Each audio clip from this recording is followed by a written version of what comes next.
Capítulo 18. Los Ayayay.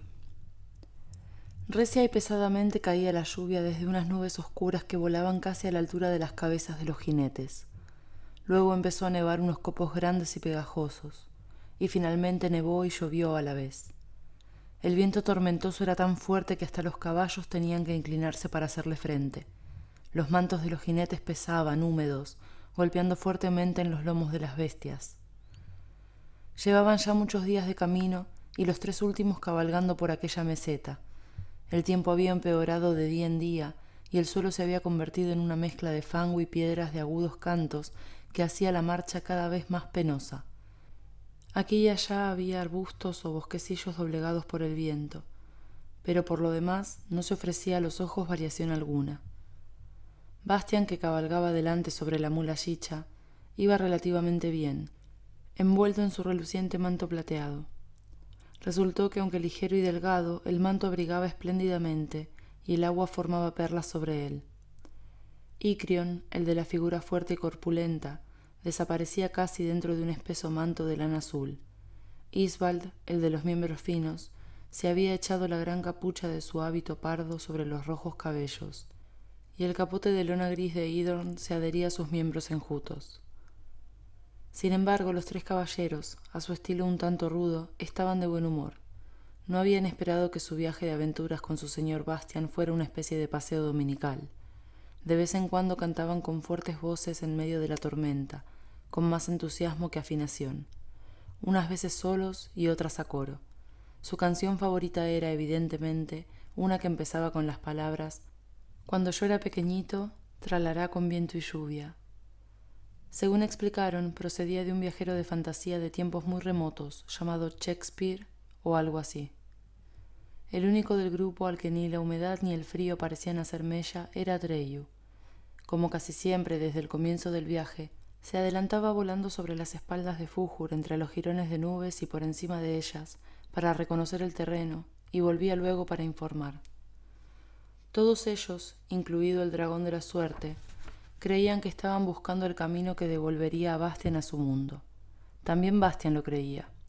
No sabía que, en realidad, había accedido a la propuesta de Atreyu únicamente por amistad y buena voluntad, pero que en el fondo no lo deseaba. Sin embargo, la geografía de fantasía está determinada por los deseos, sean conscientes o no, y como era Bastian quien tenía que decidir en qué dirección debían ir, ocurría que su camino los llevaba cada vez más profundamente hacia el interior de fantasía, es decir, hacia el centro constituido por la Torre de Marfil. Lo que eso significaba para Bastian solo lo sabría luego. De momento, ni él ni sus compañeros de viaje sospechaban nada. Los pensamientos de Bastian estaban en otra parte. Ya al segundo día después de salir de Amargans, habían encontrado en los bosques que rodeaban a Muru el claro rastro del dragón Smerg. Una parte de los árboles estaban petrificados. Evidentemente el monstruo se había posado allí, echando sobre los árboles el fuego helado de su garganta.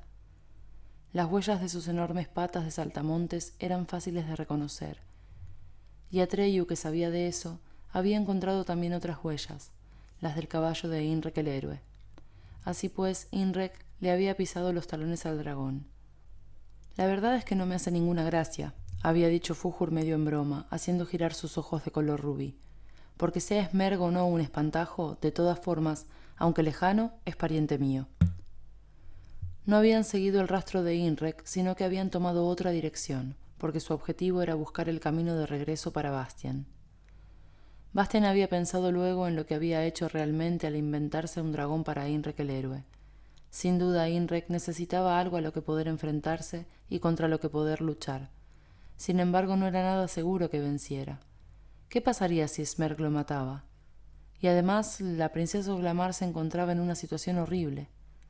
Era verdad que siempre había sido bastante altanera, pero ¿tenía derecho por eso Bastian a ponerla en una situación tan comprometida? Y, prescindiendo de todo aquello, cualquiera sabía lo que haría Smerg en fantasía. Bastian, sin pensarlo mucho, había creado un peligro incalculable que aún sin él seguiría existiendo y traería quizá desgracias indescriptibles sobre muchos inocentes. La hija de la luna, eso lo sabía Bastian, no hacía en su reino diferencias entre malos y buenos, ni entre lo hermoso y lo feo. Para ella, todas las criaturas de fantasía eran igualmente importantes y tenían los mismos derechos. Pero él, Bastian, ¿tenía que comportarse como ella? Y sobre todo, ¿quería hacerlo? No, se dijo Bastian. No quería pasar a la historia de fantasía como creador de monstruos y espantajos. Sería mucho más bonito ser conocido por su bondad y desinterés, ser para todos un modelo preclaro. Ser llamado hombre bueno, o reverenciado como gran benefactor. Sí, eso era lo que quería. Entretanto el terreno se había vuelto rocoso, y Atreyu, que volvió sobre Fújur de un vuelo de reconocimiento, informó de que, a pocas millas, había divisado un pequeño valle encajonado que ofrecía un abrigo relativamente satisfactorio contra el viento. Si había visto bien, había en el valle incluso varias cavernas, en las que podrían encontrar refugio contra la lluvia y la nieve. Era ya tarde avanzada, y más que hora de buscar un lugar apropiado para pasar la noche. Por ello todos se alegraron de las noticias de Atreyu y espolonearon a sus cabalgaduras. El camino discurría por el fondo de un valle cerrado por peñascos cada vez más altos, que quizá fuera el lecho seco de un río. Al cabo de unas 2 horas llegaron a la parte más baja del valle y encontraron realmente varias cavernas en las paredes que los rodeaban. Eligieron la más espaciosa y se instalaron en ella tan cómodamente como les fue posible. Los 3 caballeros buscaron por los alrededores leña seca y ramas desgajadas por la tempestad, y pronto una hermosa hoguera ardió en la caverna. Los mantos húmedos fueron extendidos para que se secaran. Se entró a los caballos y a la mula y se los desencilló, y hasta Fújur, que normalmente prefería pasar la noche a la intemperie, se hizo un ovillo en la parte de atrás de la caverna. En el fondo, el lugar no era nada incómodo. Mientras Sidorn, el duro, intentaba asar sobre el fuego con su larga espada un gran pedazo de carne de sus provisiones, y todos a su alrededor lo miraban impacientes, Atreyu se volvió a Bastian y le pidió: «Háblanos de Krista». «¿De quién?», preguntó Bastian sin comprender. «De tu amiga Krista, la niña a la que le contabas tus historias». «No conozco a ninguna niña que se llame así», respondió Bastian. «¿Y de dónde sacas tú que yo le contara historias?». Atreyu lo miró otra vez con aquella mirada pensativa. «En tu mundo», dijo lentamente, «contabas muchas historias, a ella y a ti mismo». «¿Cómo lo sabes, Atreyu?». «Lo dijiste tú en Amargans, y dijiste también que por eso se reían de ti». Bastian miró fijamente el fuego. «Es verdad», murmuró. «Lo dije, pero no sé por qué, no puedo recordarlo». A él mismo le resultaba extraño. Atreyu cambió una mirada con Fújur y asintió gravemente, como si los dos hubiesen comentado algo que ahora se confirmase, pero no dijo nada más. Evidentemente no quería hablar de ello delante de los 3 caballeros. «La carne está hecha», anunció Idorn. Cortó con el cuchillo un pedazo para cada uno y todos comieron. No se podía decir, ni con la mejor voluntad, que la carne estuviera hecha. Por fuera estaba un tanto quemada y por dentro todavía cruda. Pero dadas las circunstancias, no hubiera sido oportuno mostrarse melindroso. Durante algún tiempo todos masticaron y luego Atreyu rogó una vez más: «Cuéntanos cómo llegaste hasta nosotros». «Lo sabes», respondió Bastian. «Tú me trajiste hasta la emperatriz infantil». «Quiero decir antes», dijo Atreyu, «en tu mundo. ¿Dónde estabas y cómo pasó todo?». Y entonces Bastian contó cómo le había robado el libro al señor Coreander, y cómo se había refugiado con él en el desván del colegio, y había empezado a leerlo allí. Cuando quiso empezar a contar la gran búsqueda de Atreyu, éste hizo un gesto negativo. No parecía interesarle lo que Bastian había leído sobre él. En lugar de ello, le interesaba muchísimo saber más detalles sobre el cómo y el porqué de la visita de Bastian a la tienda del señor Coreander, y de su huida al desván del colegio. Bastian pensó intensamente, pero no encontró ningún dato más en su memoria. Todo lo que se relacionaba con aquello, que había tenido miedo, que era gordo y débil y delicado, lo había olvidado. Sus recuerdos eran fragmentarios y esos fragmentos le parecían tan lejanos y vagos como si no se tratase de él, sino de algún otro. Atreyu le preguntó por otros recuerdos y Bastian habló de los tiempos en que su madre vivía aún, de su padre, de su casa, de su colegio y su ciudad, de todo lo que recordaba todavía. Los 3 caballeros se habían dormido ya y Bastian seguía hablando. Le extrañaba que Atreyu mostrase tanto interés precisamente por lo más corriente. Quizá dependiera de la forma en que Atreyu lo escuchaba, el que también a él las cosas más corrientes y cotidianas no le parecieran poco a poco tan corrientes, sino como si encerraran un secreto del que nunca se hubiese dado cuenta. Finalmente no supo más, no se le ocurrió nada más que contar. Era ya noche avanzada y el fuego se había consumido. Los tres caballeros roncaban suavemente. Atreyu se sentaba con el rostro impasible y parecía sumido en sus reflexiones. Bastian se estiró, se envolvió en su manto de plata y estaba a punto de dormirse cuando Atreyu dijo suavemente: «Se debe a Aurin». Bastian apoyó la cabeza en una mano y miró soñoliento a su amigo. «¿Qué quieres decir?» «El esplendor», siguió diciendo Atreyu como si hablara consigo mismo, «nos produce a nosotros un efecto distinto que a los seres humanos». «¿De qué lo deduces?» «El signo te da un gran poder y cumple todos tus deseos, pero al mismo tiempo te quita algo, el recuerdo de tu mundo». Bastian reflexionó. No notaba que le faltase nada. Graoraman me dijo que debía seguir el camino de los deseos si quería encontrar mi verdadera voluntad, y eso es lo que quiere decir la inscripción que hay en Aurin. Pero para ello tengo que ir de un deseo a otro, no puedo saltarme ninguno. De otro modo no se puede avanzar en fantasía, dijo él, y para eso necesito la alhaja. Sí, dijo Atreyu, la alhaja te da el camino, pero al mismo tiempo te quita la meta. Bueno, dijo Bastian despreocupado. La hija de la luna debía de saber lo que se hacía cuando me dio el signo. Te preocupas sin necesidad, Atreyu. No hay duda de que Aurin no es ninguna trampa. No, murmuró Atreyu, tampoco yo lo creo. Y al cabo de un rato añadió: de todas formas, es buena cosa que estemos buscando ya el camino de tu mundo, porque lo estamos buscando, ¿verdad? Claro, claro, respondió Bastian medio dormido ya. En mitad de la noche se despertó a causa de un ruido extraño. No podía explicarse qué era. El fuego se había apagado y lo rodeaba una oscuridad total. Entonces sintió la mano de Atreyu en el hombro y lo oyó susurrar: «¿Qué es eso?» «Tampoco yo lo sé», susurró a su vez. Se arrastraron hasta la entrada de la caverna de donde venía el ruido y escucharon con más atención.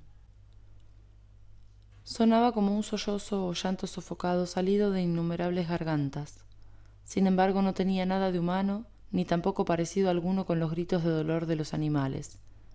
Era como un murmullo general que a veces crecía hasta convertirse en un suspiro, como una ola espumeante, y luego disminuía otra vez para volver a crecer al cabo de algún tiempo.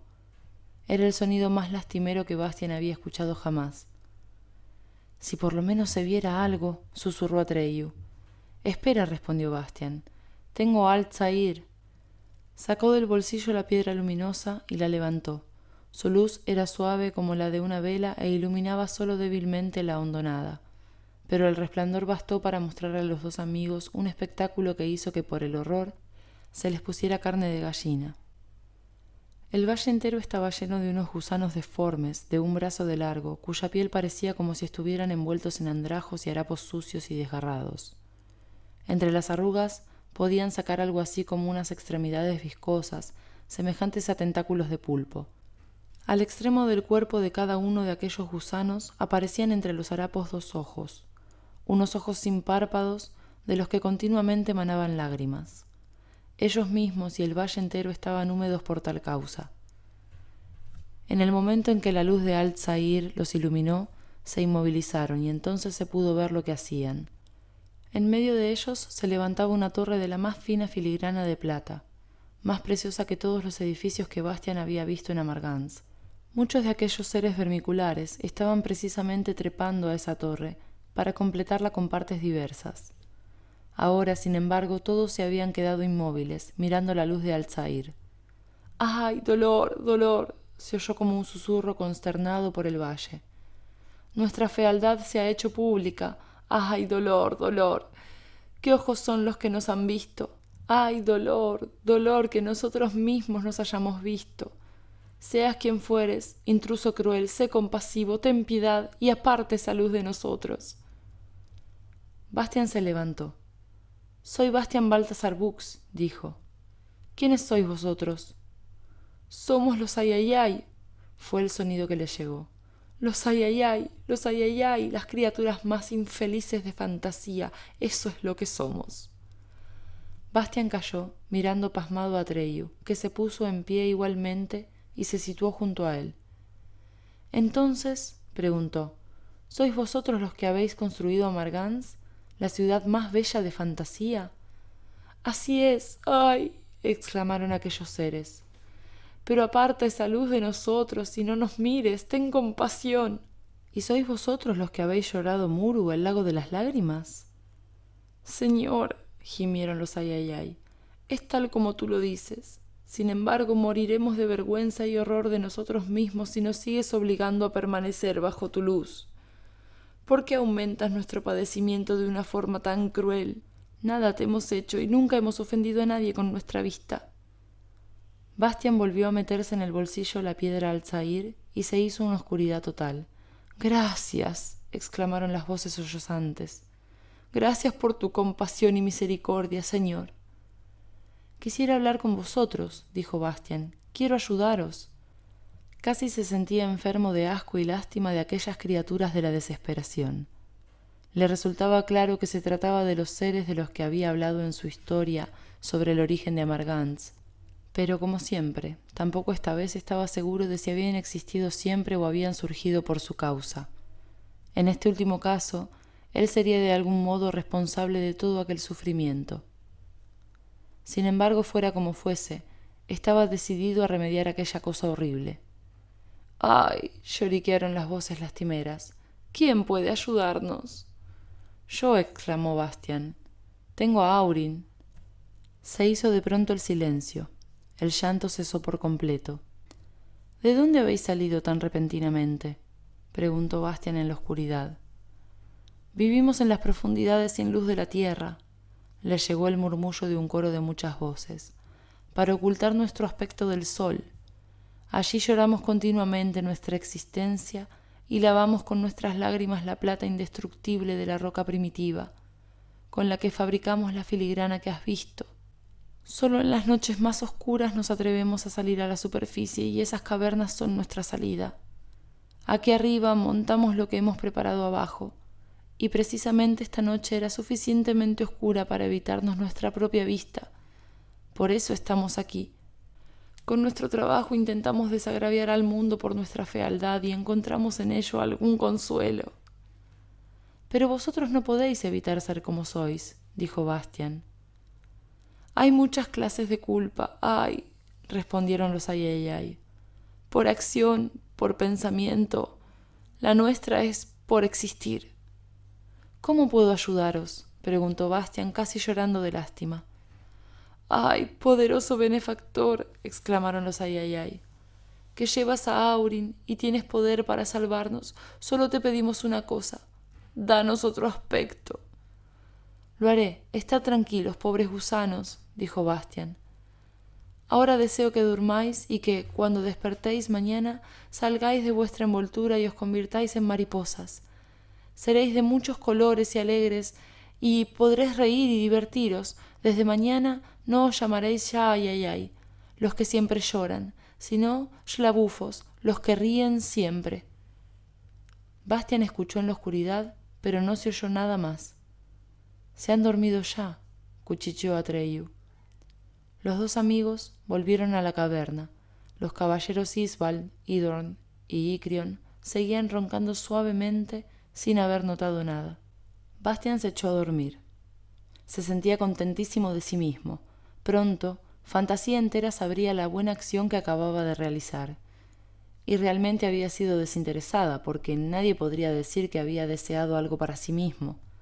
La fama de su bondad resplandecería con enorme brillo. «¿Qué dices a eso, Atreyu?», susurró. Atreyu calló un momento antes de responder. «¿Qué te ha costado?». Solo algo más tarde, cuando Atreyu dormía ya, comprendió Bastian que su amigo había aludido a sus olvidos y no a su abnegación, pero no pensó más en ello y se durmió con un alegre presentimiento. A la mañana siguiente lo despertaron las ruidosas exclamaciones de asombro de los tres caballeros. «Mirad, por mi vida, hasta mi jamelgo se ríe». Bastian vio que estaban en la entrada de la caverna y que Atreyu estaba con ellos. Era el único que no se reía. Bastian se levantó y se les unió.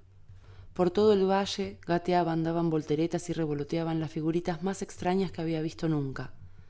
Todas tenían en la espalda alas de polilla coloreadas e iban vestidas con todas clases de trapos a cuadros, a rayas, con círculos o de lunares. Pero cada traje parecía ser demasiado estrecho, o demasiado ancho, demasiado grande o demasiado pequeño, y por decirlo así, haber sido cosido al azar. Nada hacía juego con nada, y por todas partes, hasta en las alas, tenían parches. Ninguno de aquellos seres se parecía a los otros. Sus rostros eran de colores como los de los payasos. Tenían narices redondas y coloradas y narizotas ridículas y bocas exageradas. Algunos llevaban sombreros de copa de todos los colores. Otros, gorros puntiagudos. Uno solo tenía 3 moños de color tomate en lo alto de la cabeza, y otros lucían calvas relucientes.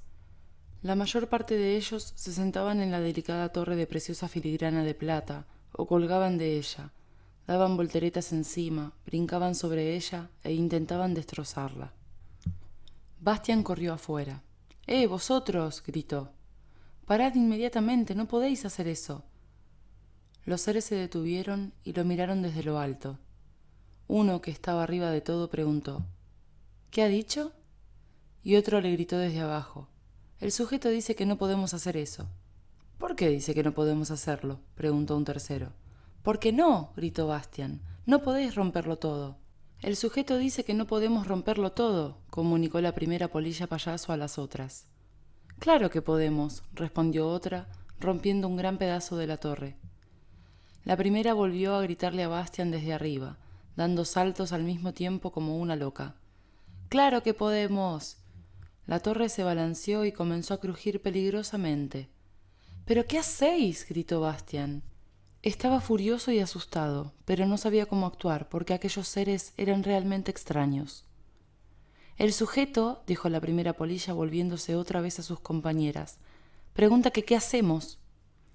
Es verdad, ¿qué hacemos?, quiso saber otra. Nos divertimos, declaró una tercera. Entonces, todas las que habían por los alrededores prorrumpieron en enormes risas y resoplidos. ¡Nos divertimos!, le gritó desde arriba a Bastian la primera polilla, atragantándose casi de risa. Pero la torre se derrumbará si no paráis, gritó Bastian.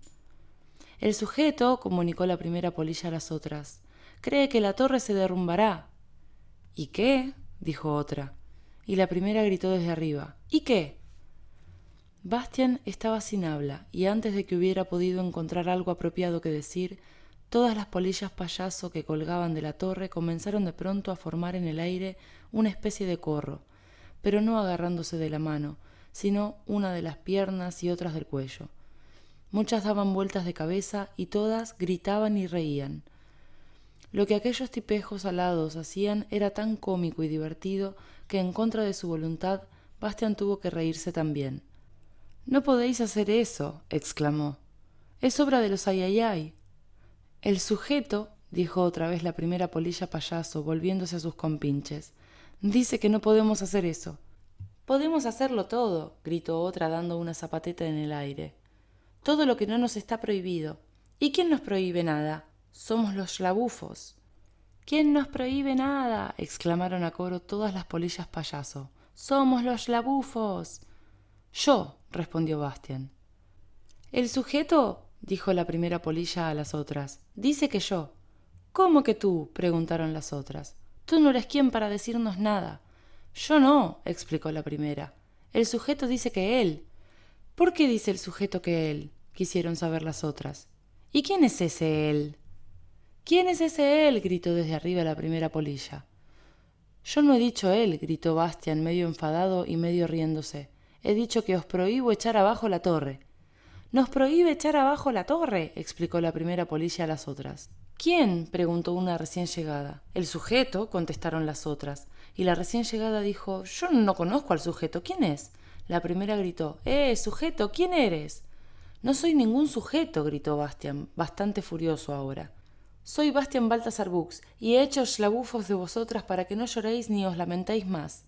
Esta noche erais todavía unos infelices ayayay. Podríais tratar a vuestro benefactor con un poco más de respeto». Todas las polillas payaso dejaron al mismo tiempo de saltar y bailar y volvieron sus miradas hacia Bastian. Reinó de pronto un silencio sofocado. —¿Qué ha dicho el sujeto? —susurró una polilla que estaba más lejos, pero la que estaba a su lado le dio un golpe en el gorro que se le hundió hasta las orejas. Todas las demás hicieron «psst». —¿Quieres repetir eso lenta y detenidamente? —pidió la primera polilla de forma marcadamente cortés. —Soy vuestro benefactor —exclamó Bastian. Entonces se produjo una excitación realmente ridícula entre las polillas payaso.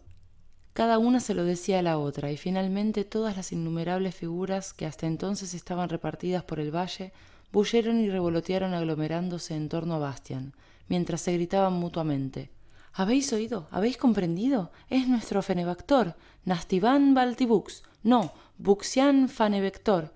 ¿Qué va? Sarafak Buxiben, no, Baldrian Fix, Tux, Babeltran Bacfenetor, Nix Flax, Trix.